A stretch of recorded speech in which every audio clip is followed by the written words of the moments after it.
नमस्कार, स्वागत आहे तुमचं आपल्या यूट्यूब चॅनल सोनाली रेसिपीजमध्ये। तर आजची खास रेसिपी आहे अतिशय चविष्ट आणि पौष्टिक, सर्वांना आवडणारे व अजिबात कडू न लागणारे मेथीचे पराठे बनवायचे आहे।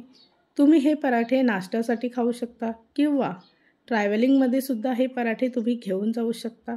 ही रेसिपी लगेचच तयार होते। चला तर मग या रेसिपीसाठी लागणारे संपूर्ण साहित्य पाहून घेऊ।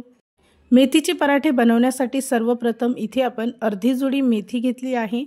मेथी स्वच्छ धुवून घ्यायची आहे। त्यानंतर त्यातील अर्धी मेथी आपण मिक्सरमध्ये बारीक वाटणार आहोत। त्याचबरोबर 4 ते 5 लसणाच्या पाकळ्या घ्यायच्या आहे। आल्याचा एक तुकडा घ्यायचा आहे। 3 ते 4 हिरव्या मिरच्या घ्यायच्या आहे। थोडंसं पाणी टाकून मिक्सरमध्ये त्याची पेस्ट तयार करून घ्यायची आहे। मेथी पराठे बनवण्यासाठी लागणारं पीठ तयार करून घेऊ। तर त्यासाठी इथे मी 2 मोठी वाटी गव्हाचं पीठ घेतलं आहे। 1 छोटा चमचा ओवा घ्यायचा आहे। 1 छोटा चमचा पांढरे तीळ घेतले आहे। 1 छोटा चमचा हळद घ्यायची आहे। 1 छोटा चमचा लाल तिखट घ्यायचा आहे। 1 चमचा मीठ घ्यायचं आहे।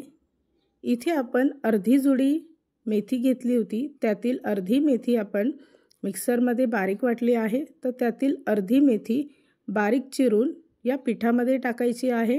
त्याचबरोबर मिक्सरमध्ये वाटलेली मेथीसुद्धा यामध्ये टाकून सर्व मिश्रण एकजीव करायचं आहे। थोडंसं पाणी टाकून त्याचं पीठ मळून घ्यायचं आहे।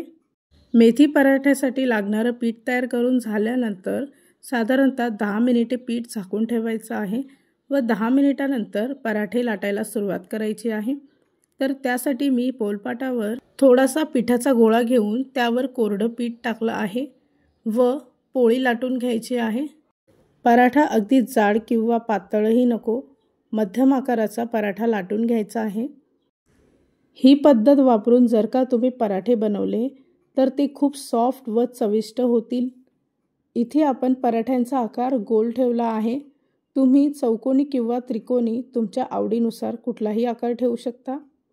पराठा इथे तयार झाला आहे, तर आपण त्याला भाजून घ्यायचा आहे। तयार झालेला पराठा भाजून घ्यायचा आहे। तर इथे मी पॅन गरम करायला ठेवला होता, त्यावर दोन्ही बाजूने पराठा अगदी खरपूस भाजून घेतल्यानंतर त्यावर तेल किंवा तूप तुम्ही लावू शकता। तर अशाच पद्धतीने सर्व पराठे मी इथे तयार करून घेते। या रेसिपीसाठी लागणारे संपूर्ण साहित्य व कृती मी तुम्हाला डिस्क्रिप्शन बॉक्समध्ये दिले आहे, तुम्ही तिथे जाऊन चेक करू शकता।